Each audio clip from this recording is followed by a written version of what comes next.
Hello children, welcome back to our session. So today we are going to continue part 2 session for class 9, the snake and the mirror. That is unit 1, reading E. Right? Yes. It is in page number 3, the last paragraph children. I went back into the room and sat down on the chair. I opened the box beneath the table and took out a book, the Materia Medicam. I opened it at the table on which stood the lamp and a large mirror. A small comb lay beside the mirror. So here he went back and he sat near the table in his chair and he opened a book called Materia Medicam. When he opened the book, he didn't pay much attention to read the book, but instead, which was there right in front of him, a mirror, that one he focused. Okay, so obviously every one of us, when we look into the mirror, we feel to admire ourselves, right? Yes, so one feels tempted to look into a mirror when it is near. I took a look. In those days I was a great admirer of beauty and I believed in making myself look handsome. I was unmarried and was a doctor. I felt I had to make my presence felt. I picked up the comb and ran it through my hair and adjusted the parting so that it looked straight and neat. Again I heard that sound from above. So here when he was looking into the mirror and adjusting his hair with the comb and he is admiring his beauty and also he was unmarried and he was admiring himself. Okay, so when all these were happening, suddenly a sound was heard by him again the second time. So he did not care much about the sound and he neglected it.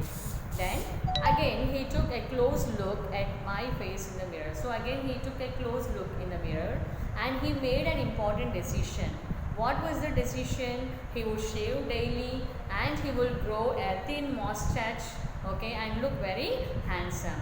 I was after all a bachelor and a doctor. So he was thinking and admiring that, yes, I was after all a bachelor, why don't I maintain in a handsome, why don't I look in handsome way, okay. Then I looked into the mirror and smiled. So he looked into the mirror and gave a smile and he was admiring himself that, wow, what an attractive smile. I made another earth-shaking decision. Earth-shaking decision means an important decision he made. What was that? I would always keep that attractive smile on my face to look more handsome. I was after all a bachelor and doctor too on top of it. So he was admiring himself that I am a doctor. So obviously I have to maintain myself and how to keep an attractive smile on my face so that others get attracted. Yes, others like me. So these all are the things going on in his mind. Again came that noise. So again he heard that noise. Third time he heard. I got up, lit a beedi and paced up and down the room. So then he got up, he lit a beedi and he was moving here and there in the room. Then another lovely thought struck. That time he got another lovely thought in his mind. It was a lovely thought was stuck in his mind. What was that? He thought that he would marry. I would get married to a woman doctor who had plenty of money and a good medical practice. She had to be fat for a woman doctor who had plenty of money, and if I made some silly mistake and needed to run away, she should not be able to run after me and catch me. So he want to marry a woman lady that who is a doctor and who is very rich and also who must be little bit fat. Why so? There is a valid reason. When he does any mistake, that fat lady shouldn't be able to run back of him and catch him and hit him. Okay? If she is thin, she can run easily, but if she is fat, she can't run. So that was the funniest thing. Okay? With such thoughts in his mind, he resumed his seat. So with all these thoughts, okay, then again he came back to near the table and he sat in the chair. Okay? There were no more sounds from above. Now there were no more sounds. Suddenly there came a dull thud as if a rubber tube had fallen to the ground. Suddenly there was again a thud like sound it was. Like rubber tube when it falls down, how the sound we will hear. So in such a way. But even though he took a look around, but nothing he saw. But the time he looked around and looked left side, there was a snake came from backside of the chair and on his shoulder it was there. And when he was taking a look around, suddenly he saw a snake here which is only 3 to 4 inches near to him. right? So surely nothing to worry about, he thought. When even so, I thought I would turn around and take a look. No sooner had I turned than a fat snake wriggled over the back of the chair and landed on my shoulder. The snake's landing on me and my turning were simultaneous. At a time, both were. Snake is already there, and when he took a round and when he looked, both of them simultaneously looked. I don't jump. I did not jump. I did not tremble. I did not cry out. He did not shout. He did not shiver. He did not jump because he don't have any such things. He doesn't have any time to do such things. Okay. The snake slithered along my shoulder and coiled around my left arm above the elbow. The hood was spread out and its head was hardly 3 to 4 inches from my face. Its head was only 3 to 4 inches, and hood means the top part. It was open, means it is in angry mode. If you move little bit also, it will bite him. So that was the thing. So he stayed like a stone statue. He did not move little bit even. It would not be correct to say merely that I sat there holding my breath. He did not even take breath. He was just calm. I was turned to stone, but my mind was very active. His mind was very active. The doctor opened into darkness. The door opened into darkness. The room was surrounded by darkness, and in the light of the lamp, I sat there like a stone image in the flesh. Yes, she sat like a stone image. Okay. I felt then the great presence of the creator of this world and this universe. God was there. Suppose I said something and he did not like it. So he was talking in his mind, okay. If I say to God anything, again he may give any punishment and all. So he was just trying to imagine God, please God save me, he was saying. He was all writing in the bright letters in his mind, oh God, please save me. So there was some pain in his left arm. There was some pain because it wriggled his arm and it is making tightening, so it is getting pain to him. Okay, but slowly but powerful, crushing my arm. The arm was beginning to be drained of all strength. What could I do? So he is not able to understand what he should do. At my slightest movement, the snake would strike me. Little bit, if we give a moment, also the snake may bite him. So death lurked 4 inches. Death was only 4 inches near to him. Okay. Suppose it struck. Suppose if it bite, what is the precaution I have to take? What was the medicine I had to take? There were no medicines in the room. There were no medicines. So I was but a poor, foolish and stupid doctor. So how stupid doctor I am. I forgot my danger and smiled feebly at myself. Smile feebly means, I am a doctor and I didn't have any medicines with me. What a great doctor. So like that he was telling to himself. He was talking to himself. It seemed as if God appreciated that. The snake turned its head. It looked into the mirror and saw its reflection. I do not claim that it was the first snake that had ever looked into a mirror. But it was certain that the snake was looking into the mirror. Was it admiring its beauty? Was it trying to make an important decision about growing a mustache, or using eyeshadow and mascara, or wearing a vermilion spot on its forehead? Was all these are going on in the mind of the snake? So suddenly there was a turn.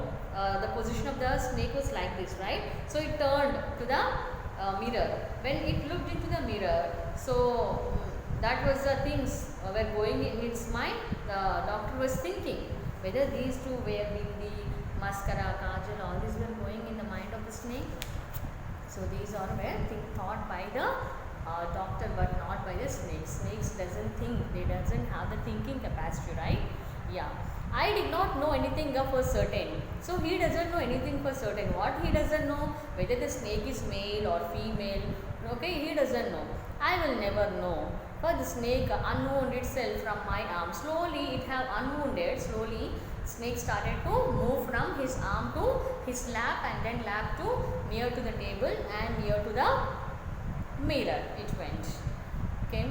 I crept onto the table and moved towards the mirror. Perhaps it wanted to enjoy its reflection at closer quarters. So maybe it wanted to enjoy at closer quarters. I was no mere image cut in granite. I was suddenly a man of flesh and blood, still holding my breath. I got up from the chair. I quietly went through the door into the veranda. So slowly this doctor, he got up and he went near to the veranda. From there I leapt into the yard and ran off for all I was Yes, to escape from there. Then, then after reaching outside, he said, "Oof." Okay, he relaxed. Okay, each of us heaved. Here, who are listening his story, that means the doctor's friends and all, they also got relaxed. Thanks God, finally you escaped. Okay. Yes, all others also felt like relief, and all of us lit BDs. All the group members who are listening to the story of this doctor, they lit BDs. And somebody asked from that group, "Doctor, is your wife really very fat?" Somebody asked. Then the doctor said, "No. God willed otherwise. My life companion is a thin, greedy person with the gift of a sprinter. No, my wife is not fat in reality. She's thin," he said. And someone else asked the doctor, "When you ran, did the snake follow you?" So someone asked one more question, "Did the snake follow you when you ran from there?" Then the doctor replied, "I ran and ran till I reached a friend's house. Immediately I smeared oil all over myself and took a bath. I changed into fresh clothes. The next day morning at about 8:30, I took my friend and one or two others to my room to move my things from there. But we found we had little to carry. Some thief had removed most of my things. The room had been cleaned out, but not really. The thief had left behind one thing as a final insult." So here, when he ran and ran, he reached a friend's house, and there he got a fresh up. And that night he slept there. Next day morning, 8:30, along with one of the friend and two more others to carry all the things in the room, they went to the room the next day morning at 8:30. But when they went and saw there, almost all the things were stolen. When the door was open, yes, obviously somebody will enter and they will steal the things. So it happened to him also. There were only few things were left. Especially the vest was left. Vest means nothing but gents who were inside, the white bunny we say, okay. So that was only left over. Then the doctor thought. The doctor said, "My vest, the dirty one." The fellow had such a sense of cleanliness, so he was telling, "Oh, that fellow is having such a sense of cleanliness to that thief. The rascal could have taken it and used it after washing it with soap and water." So he was telling that rascal would have taken this vest also. After washing, he can use it, no? He doesn't have that much common sense, he was telling. "Did you see the snake the next day, doctor?" So somebody asked again the question to doctor. "Did you see the next day when you went at 8:13? Did you see the snake in the room?" Then the doctor said, No, I did not see. Maybe it had carried with its own beauty." So that was a story, children. And this story was written by Muhammad Bashir. Okay. And who will write many of the stories in Malayalam. Okay, who belong to Kerala. And many of the poems were translated into English also by him. Beautiful novels, beautiful stories he writes in such a way that it will be very easily understood by anyone. So in such a way, this Muhammad Bashir will write his stories. Okay. Yeah. And this Snake in the Mirror was translated into English from Malayalam. Right, children? I hope you have understood. And finally, you have to